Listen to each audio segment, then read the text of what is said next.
Okay, so white layer, middle layer. Finally got the yellow all the same on top, and I've got two things left I have to accomplish. The first one is I have to get all the yellow corners in the right place.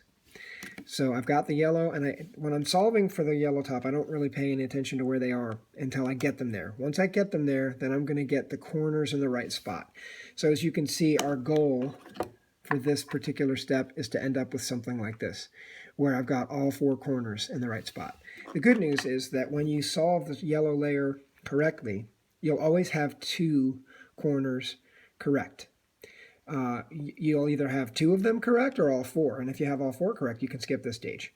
So what you want to do is you want to rotate the cube around until you find out the situation where you'll have two correct. So you'll have them, as you can see what they describe.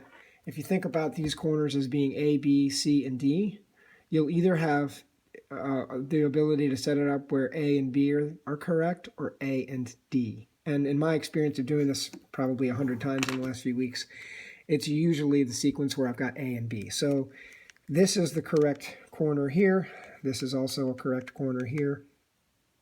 And so I'm going to treat those as A and B. And what they mean is once you find them, hold it such that A and B are in the back, on the back face with this part fronting. This is the top. Here's what I'm looking at. I'm going to start with the cube in this physical position. And then this is where it gets a little tough. This is a long sequence. This is the one I'm currently in the process of memorizing.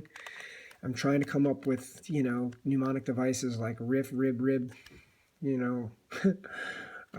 phi, rib, BBR. I mean, I'm not there yet. I can do it sometimes, but then other times I have to come back and look at the guide. So my goal in the next week or so is to commit this sequence to memory. But what's nice about it is you're always going to do the same thing. It's not like the other cases where you have to decide which to do. You're always going to follow this sequence. The only problem is, as you can see, it's really long. So there is some repeats though, right? You've got back, back, right, back, back, right. There's some parts of it that make it a little bit easier to memorize. I'm just not all the way there yet. But I'm going to hold it in the right spot, and here's what we're going to do. Okay, I'm going to follow the moves as listed in the guide. So right inverse front, again right inverse, back, back, right normal, front inverse, right inverse, back, back, right, right, and upper inverse. Boom. Now, all of the corners are in the right spot. I'm only one step away. I've got to get these three edge pieces correct. I've got the blue one, but I need the others.